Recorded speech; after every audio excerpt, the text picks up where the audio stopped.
l'intérieur. Dans le documentaire America's Rebuilds de PBS, Larry Silverstein, le propriétaire du building numéro 7, explique ce qui s'est passé. Je me souviens avoir reçu un appel des pompiers depuis leur centre de commandement, me disant qu'ils n'étaient pas sûrs qu'ils pourraient contenir le feu. Alors j'ai dit, vous savez, nous avons déjà eu de terribles pertes de vie. La chose la plus sensée serait de le tirer. Et ils ont pris la décision de le tirer, puis nous avons regardé le building s'effondrer. La FEMA prétend qu'ils n'ont aucune idée des raisons de l'effondrement du building numéro 7. Silverstein prétend que le département des pompiers a démoli le building plutôt que de s'embêter à éteindre les feux.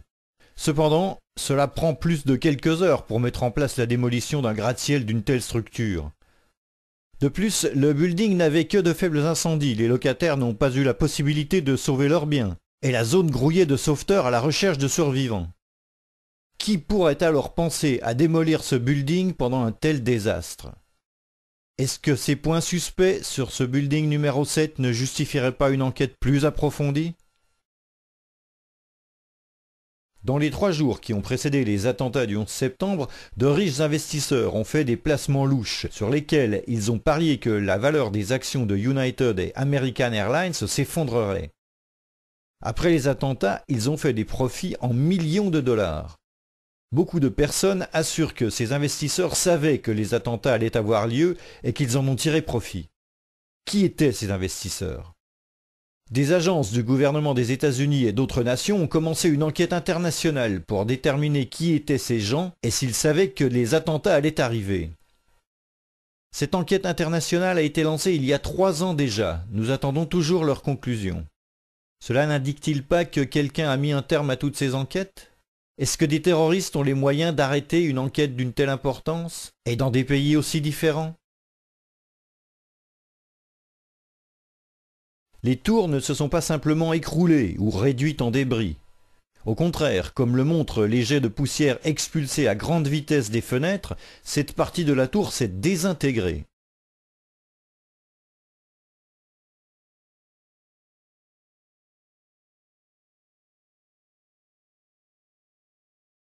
Il y a un documentaire, 11 septembre, l'édition commémorative des vidéastes, disponible chez Blockbuster Video Stores. Il contient le film des 2 frères français qui filmaient les pompiers au World Trade Center. 2 pompiers qui ont témoigné sur l'effondrement des tours décrivaient à un autre pompier comment l'effondrement était similaire aux démolitions par explosifs. Floor by floor, it started popping out. It was if they had detonated. Yeah, As if they were detonated, planned yeah. to take down a building. Boom, boom, boom, boom, boom, boom, boom, boom. All the way down. I was watching. Nous pouvons voir les explosions étage par étage sur cette vidéo. Un pompier à la recherche de survivants a été surpris de ne trouver que des morceaux d'acier, de la poussière et du matériel de bureau détruit. On ne retrouvait aucun bureau. On ne retrouvait aucune chaise. On ne retrouvait aucun téléphone, pas d'ordinateur.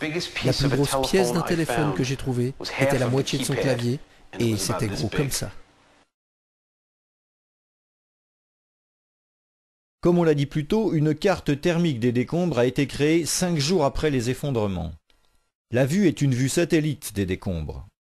Bien sûr, les décombres devaient être plus froids 5 jours après qu'ils ne l'étaient le 11 septembre. De plus, les pompiers ont aspergé d'eau les décombres pendant ces 5 jours. Pourtant, une zone des décombres du building numéro 7 était au-dessus du point de fusion de l'aluminium, ainsi que dans les décombres de la tour sud. Rien de surprenant à ce que de la fumée sorte des décombres pendant des mois. Peter Tully, président d'une des compagnies engagées pour aider au déblayage des décombres, et Marc Loiseau, président de Controlled Demolition, dirent à l'American Free Press que l'acier avait fondu au fond des sous-sols des tours et du building numéro 7. Ces températures incroyables sont une preuve de plus que des explosifs ont été utilisés.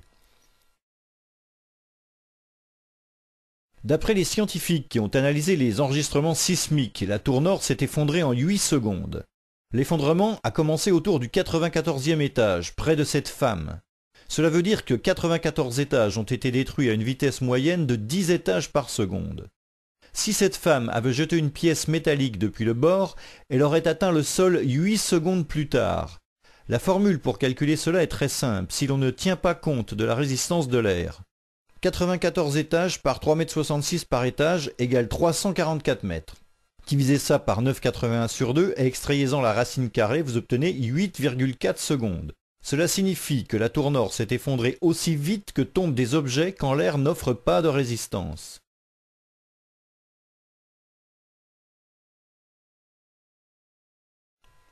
Comment un gratte-ciel d'acier peut-il se désintégrer aussi rapidement ?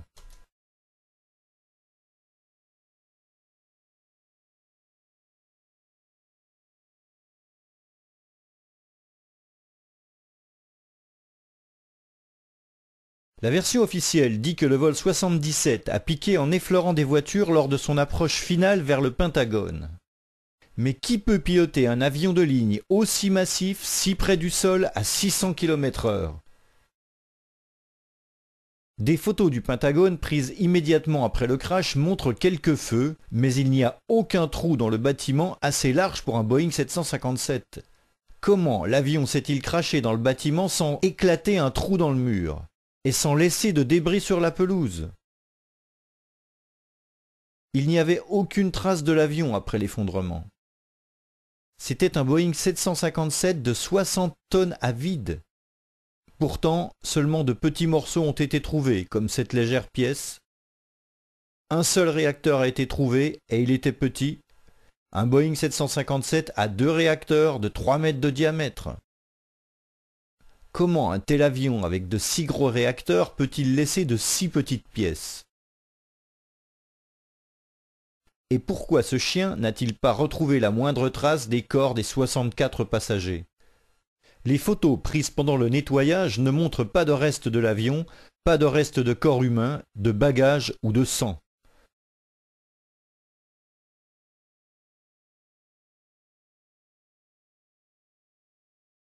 Quelques minutes après le crash d'un avion sur le World Trade Center le 11 septembre, les programmes de télé ont été interrompus pour nous fournir des bulletins d'information. Mais ces bulletins étaient répétés inlassablement, jour après jour, sans interruption. Nous allons vous le montrer encore une fois. On nous a dit que Ben Laden était responsable, et on nous a montré sa photo encore et encore. Mais comment quelques hommes peuvent-ils déjouer notre système de défense aérienne avec 4 avions différents ? On nous a raconté que le feu avait causé l'effondrement des tours et du building numéro 7. Nous allons vous le montrer encore une fois. Mais le feu n'a jamais désintégré un building d'acier auparavant. Alors comment le feu l'a-t-il fait sur 3 buildings le 11 septembre ? Et pourquoi n'ont-ils pas montré l'effondrement du building numéro 7 inlassablement ? Pourquoi des événements sont répétés sans fin pendant que d'autres sont ignorés ? Au moins, le FBI a résolu le crime en quelques jours et a rendu public les noms et les photos des 19 pirates de l'air. Malheureusement, des bulletins d'information ont vite rapporté que certains des pirates étaient en vie. Est-ce que ce crime a été vraiment résolu ? Et pourquoi les bulletins d'information ne s'accordent-ils pas sur le nombre de pirates en vie et sur lesquels sont en vie ? Et pourquoi le FBI ne corrige-t-il pas ses fautes sur la liste des pirates ? Quelques journalistes doivent être au courant des côtés suspects des attentats du 11 septembre. Parce que des livres, des vidéos et des sites web ont débattu de ces problèmes depuis des années. Alors pourquoi aucun journaliste n'enquête-t-il sérieusement ? Qui influence les journalistes ? Vous connaissez certainement déjà les milieux qui influencent les journalistes. Le documentaire The Corporation explique comment la chaîne Fox News a été menacée par Monsanto en 1997 pour stopper un reportage sur les hormones de croissance des vaches laitières.